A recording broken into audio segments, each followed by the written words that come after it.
She posted, "If he loved me, he'd fight for me," after giving me the silent treatment for a week. I screenshot it and sent it to her mom. "She's right, I'm done fighting," with my apartment listing.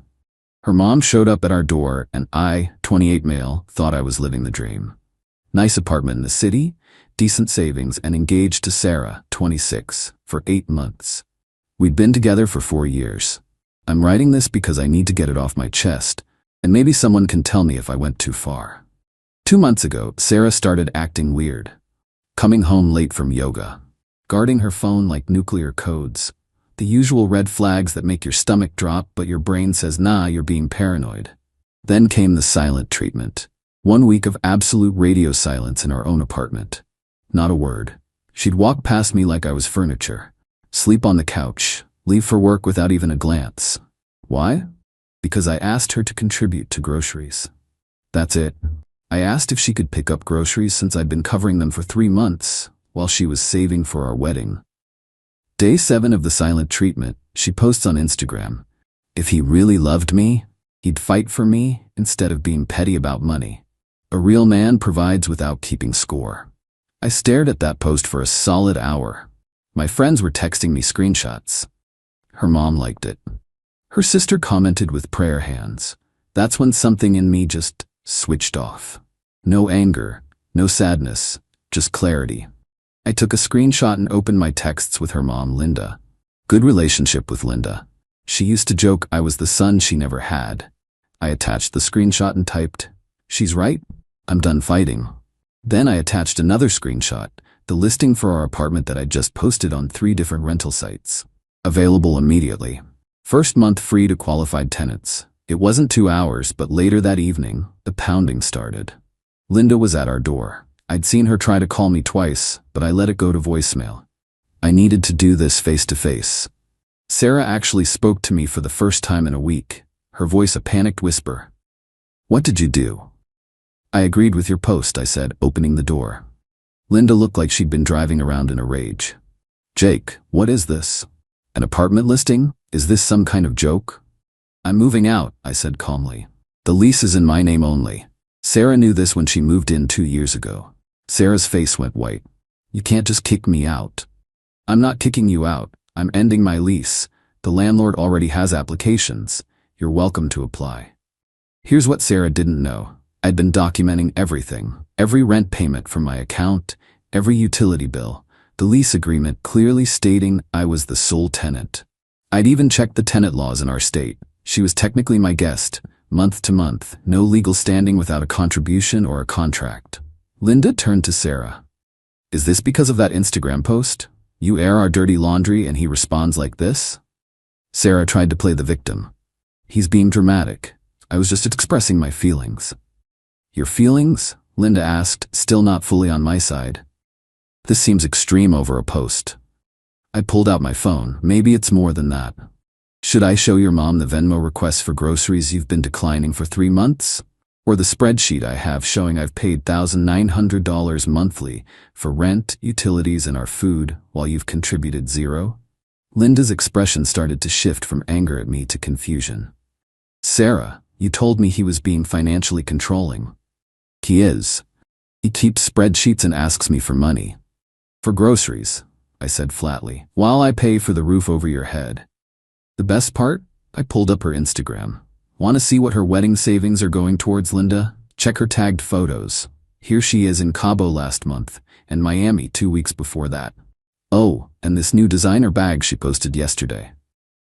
Linda snatched my phone and started scrolling, her face hardening as she connected the dots.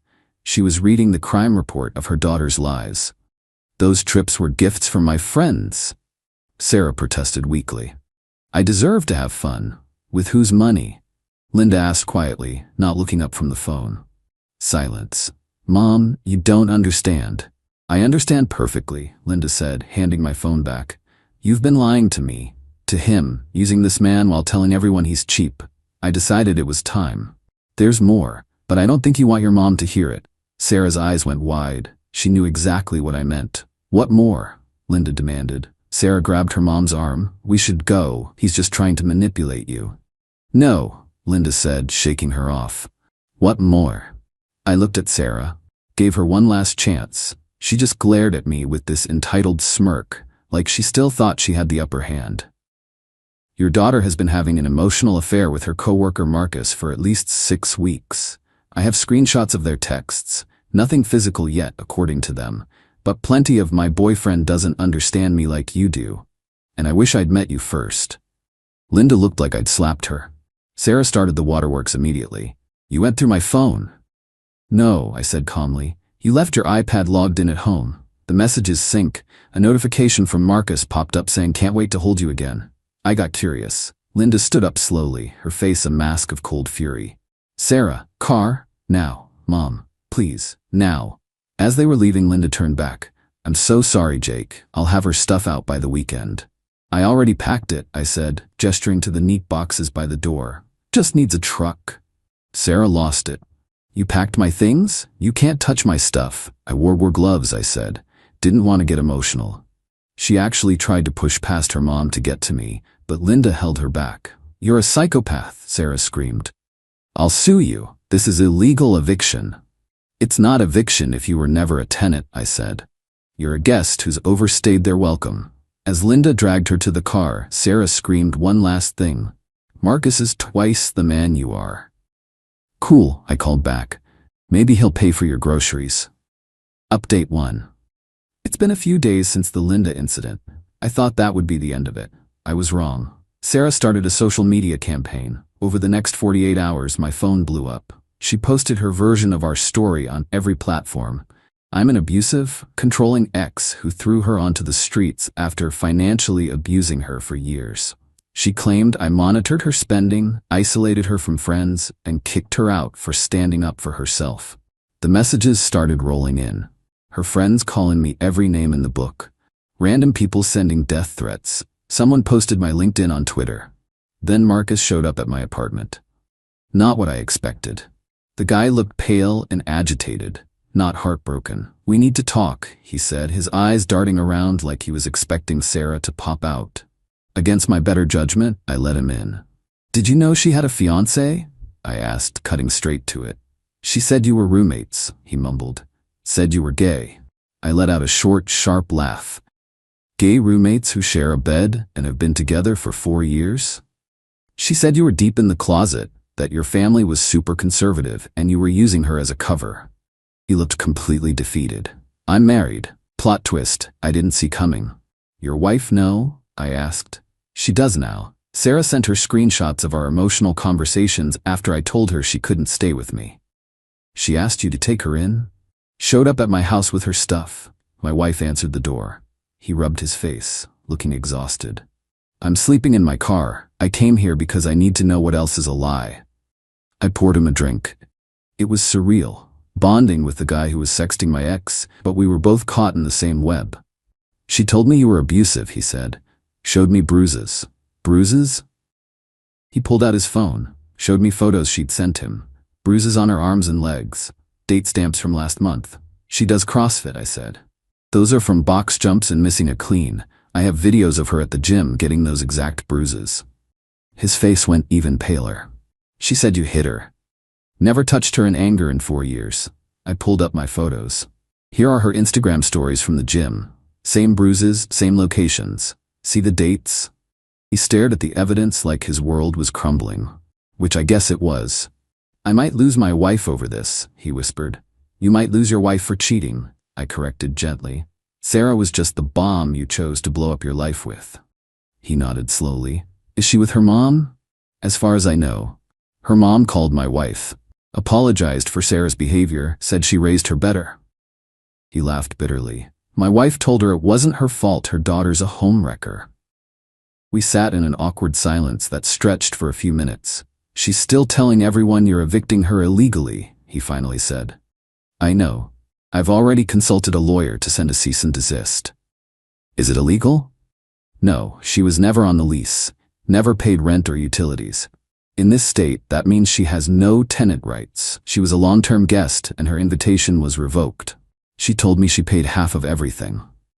I pulled up my bank statements on my laptop, showed him 2 years of rent payments, all from my account. Jesus, he muttered. She played us both. Your wife might take you back, I offered. Sounds like she's a fighter. He shook his head. 20 years of marriage, thrown away for this. After he left, I checked social media. The narrative was slowly shifting. Marcus's wife had started posting her side, including ring camera footage of Sarah screaming at her to fight for your man, don't be a doormat.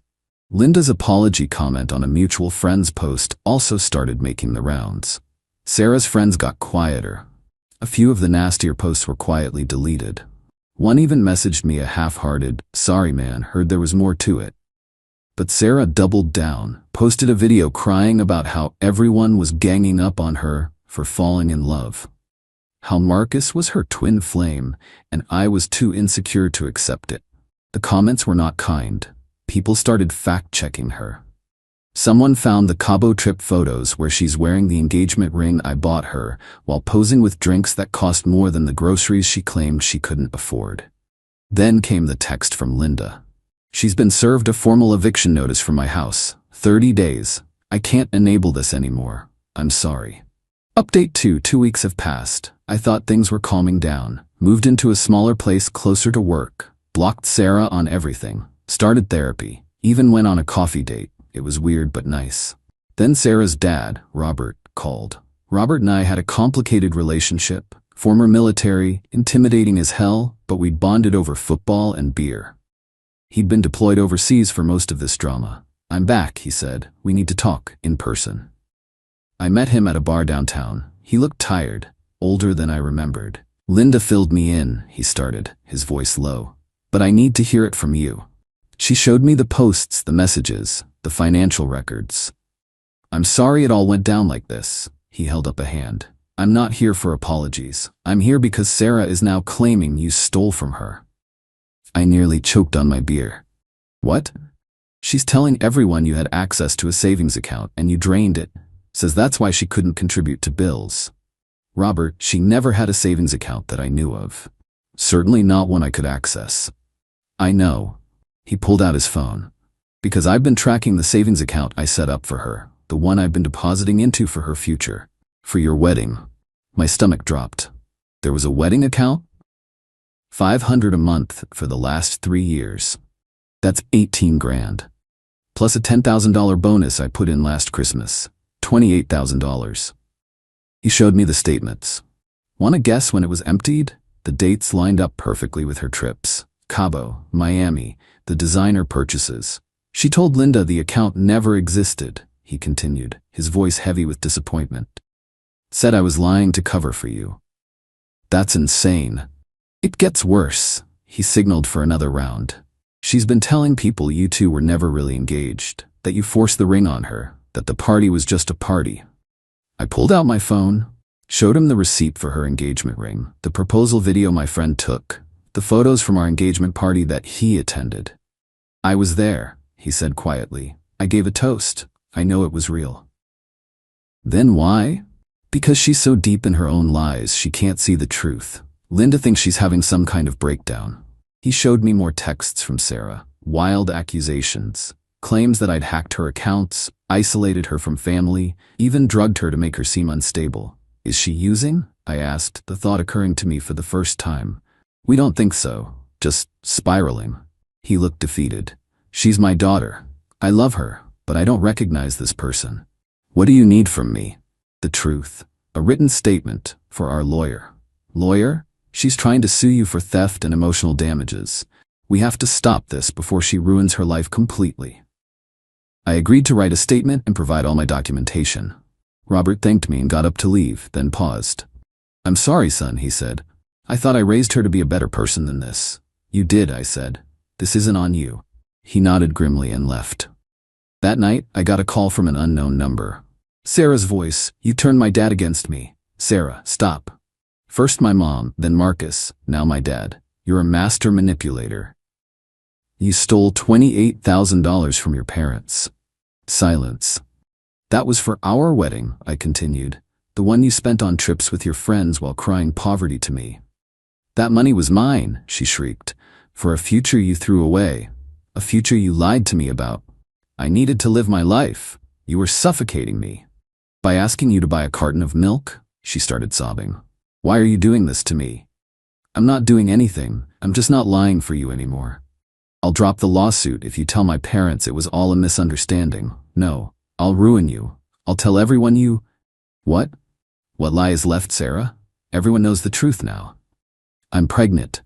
I laughed, a hollow, tired laugh. No, you're not. How do you know? Because we haven't had sex in 3 months. Because you've been posting drinking videos every weekend. And because you already tried this lie with Marcus, and his wife has the screenshots where you admitted you weren't. She hung up. The next morning, Linda texted. She admitted she's not pregnant. We're getting her into counseling. Please, for your own sake, don't respond to any more of her attempts to contact you. Update 3. It's been a month since everything exploded. I should have left it alone. Should have just moved on. But the universe has a twisted sense of humor. I was at my regular coffee shop, the one I've been working from for years, minding my business, when I overheard a familiar voice. He was so controlling, made me pay for everything while he saved all his money. Classic narcissist behavior. Sarah, at the table behind me. On what was clearly a first date, she had the audacity to come to my spot. The guy was eating it up. That's terrible. You deserve so much better. I do, she sighed dramatically. I just want someone who understands that relationships aren't about keeping score. I couldn't help myself. I slowly turned in my chair. Hey, Sarah. Her face went from fake sad to real panic in record time. Jake. I'm Tom, the guy said, extending a hand. Seemed nice. Poor bastard. Good to meet you, Tom. I looked at Sarah. Didn't realize you came to this neighborhood. How's the apartment search going? Fine, she said quickly, grabbing her purse. Tom, we should go. Actually, I said to Tom, quick question. Did she mention she's currently trying to sue me for theft? Tom blinked. What? Sarah stood up. He's lying. This is what he does. He follows me and tries to embarrass me. Sarah, this is my regular spot. I have the receipts to prove it, I said, pointing to my laptop. And this is the first time I've seen you since your dad asked me for a statement for your lawsuit. Which, by the way, my lawyer says is going nowhere. Your lawyer? Tom asked, looking between us. For the emotional damage and theft charges she filed, I explained calmly. Even though her own parents have bank records showing she stole nearly $30,000 from them. Stop, Sarah screamed. The whole coffee shop was staring now. Tom stood up slowly. I think I should probably go. Tom, wait, he's a manipulative liar. Tom looked at me. Is she currently living with her parents? Last I heard, she was served an eviction notice from there, so I'm not sure. She said she owned a condo downtown. He just shook his head and walked out without another word. Sarah turned on me, her face contorted with rage. You just can't let me be happy. You sat behind me in my own coffee shop, telling lies about me. What did you expect? You probably followed me. I gestured to my laptop. I've been here for 2 hours working. See the timestamp on these files? She glared at me with pure hatred.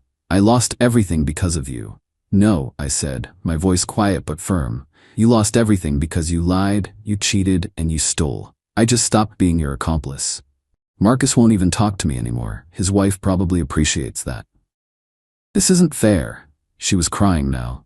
Real tears for once. I made mistakes, but I don't deserve this. What do you deserve, Sarah? A second chance. Everyone deserves a second chance. From who? Your parents who you stole from? Marcus's wife whose marriage you tried to wreck? Me? Who exactly owes you that chance? She sat down, completely deflated.